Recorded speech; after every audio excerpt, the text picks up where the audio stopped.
So wala nga, kung i-reject na to ang otoridad ni Pedro, gi-reject usab nato ang kabubuto ni Kristo o ang iyang structure sa simbahan. Kaya ang structure sa simbahan doon pagtukod niya, doon naman kay visible head.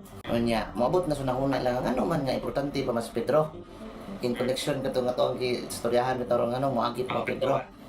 Ang tubag rin na to nga, importante si Pedro aron masayra na to kung kinsa ang gigaag otoridad sa pagmando sa simbahan. Motong ganihan ka ito yung mga i-emphasize ni mo. Kaya kung naa si Pedro anang simbahan, meaning anaa diha ang truth, anaa diha ang pagtuo, kay mo na gibinlan sa otoridad.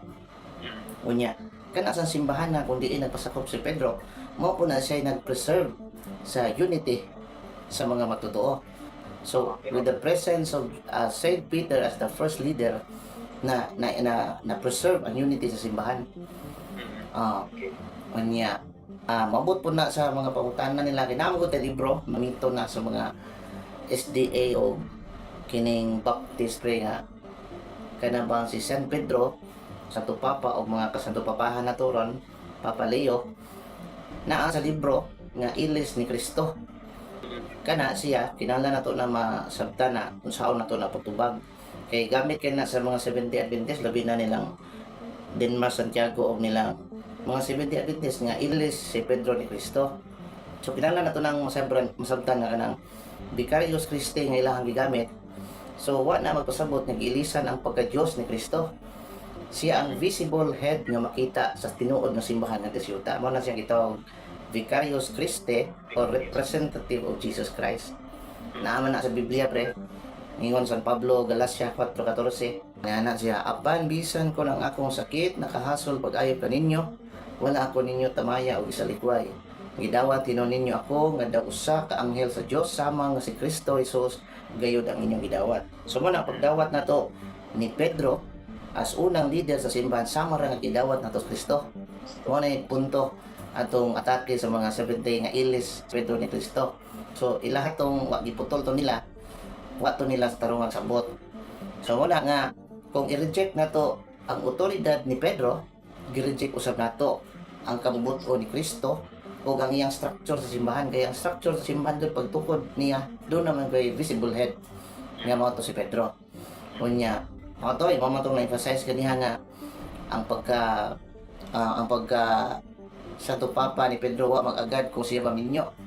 Kundi ang pagka Santo Papa ni Pedro na leader tungod kay giusab ang yangan, yung gamit ang Genesis 17:5 o ang divine authority nga gihatag sa Ginoo niya.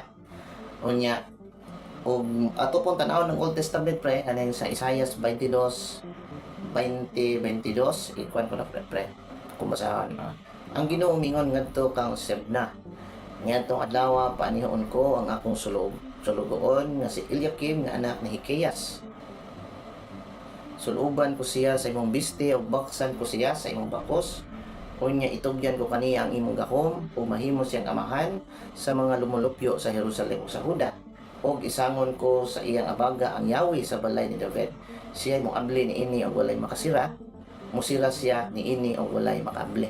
So kani nga teksto ngano mang kitang mga Katoliko sa pagkasanto Papa ni Pedro mukot man ta ni. Tungod kay naman ko gitawag pero biblical exegesis nga mukuha ta og text dito sa Old Testament. Kaya ang Old Testament gumamgon na siya nag-prefigure kung sa'yo may tabo sa New Testament. Kanya si New Testament po, maputo siya ni mo-prove nga ang i-prefigure sa Old Testament na hitabo na.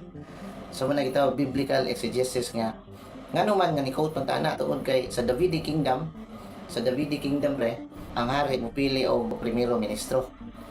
Mo na si Eliakim gipili siya sa hari nga mahimong primero ministro sa Davidic Kingdom. So in like manner pod kay si Jesus Christ Hudyo man kato imong explain kaniya. Ipili pod siya og primero ministro sa iyang gingharian ng mga simbahan in person of Saint Peter. Nagigaan niya sa Yahweh. So tiyali mosuod sa tungod na nganong sa may pasabot sa Yahweh. So kung atong tan-aw na tong Old Testament ang Yahweh di ay mo to sign of authority. Mo to. So mo to nga nahimo siya sa Santo Papa tungod sa authority or Yahweh nga gihatag sa Dios in person of Saint Peter nga nakaduwa. So moingon sila nga makasasa mas Pedro gani katulong ganito niya gilimod. Di ba? Mo manay balik po sa mga protestante na to. Ang pagka makasasa ni Pedro tinuod makasasa si Pedro. Pero sa pagka makasasa ni Pedro, mawa ang pagsalig sa to Ginoo niya. Gani sa Old Testament si Haring David nakasapon. So kung gitawag nga sin does not nullify the authority or trust conferred by Christ ngadto ni Pedro. So makawagtang pre ang sa ni Pedro, pagkuwang ni Pedro isip tawanon sa pagsalig ni Kristo ngadto niya. So mo nakita po ta masabtan unta po na sa mga igsoon nato nga protestante nga bisan unsa pa ang pagsalig ni Kristo ngadto ni Pedro. Kita usab dapat ta mosalig ni Pedro kay siya man ang atong Ginoong Hesukristo kani misalig niya. Nakuha niyo ang punto. So mo na nga si Church Father si Saint Augustine ingon Saint Augustine Peter represent unity of the church. So without Saint Peter katakong ingon ganiya dako posibilidad nga magkamabungkag ang early Christian kadto ko pas Pedro as the first leader sa simbahan.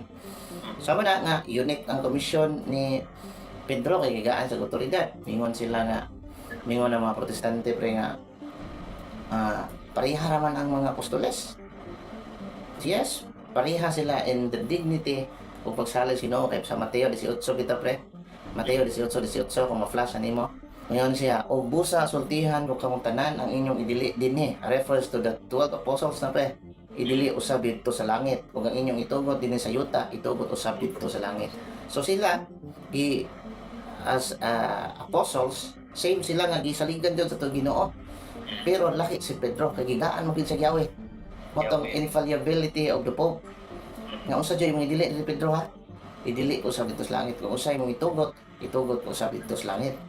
So na unique ang role ni Pedro among 11 apostles. Mo na nagkalaki niya, pinahimo siyang Santo Papa niya. Mingon man ang mga protestante pod nga wa may mabasa sa Biblia nga Santo Papa or Pope. Kana di na huyang na siya nga kanang pag-disprove sa pagka-leader ni Pedro kay bisan baya ang Bible dili po mabasa sa Biblia. Pero doon na tinawag nga Bible ilang gigamit og basa-basa. Bisan gani ang Santissima Trinidad dili na letra por letra mabasa sa Biblia. Pero in reality na ay tulo ka persona sa usa ka Dios. So ang Santo Papa, ang Pope nga word nagamit na siya 3rd century, mga year 200 kapin kana nga Papa. Kay gikan maguna sa Greek pre nga papas, meaning Papa, Father. So diha nagsugod ang pagnan o Pope. Pero in 200 years pabalik sa 33 AD doon na amahan ang simbahan. So muna iwa na masabti sa mga protestante. So pagka Santo Papa ni Pedro gituluan tag unity kato kung ingon ganiha unity at the same time ang Ginoo diri mo pili sa mga dili perpektong tao. Bisan sa mga sipyat ni Pedro i-deny niya Jesus Christ katulo kay gayon, pero ang Ginoo mipili niya tungod kay nay nakita na something special nga nahimo siyang pato sa pagtuo sa simbahan. So without Saint Peter wala unity. Ug mo na hangtod karon San Pedro hangtod sa ni Papa Leo dunay kahiusahan ang simbahan.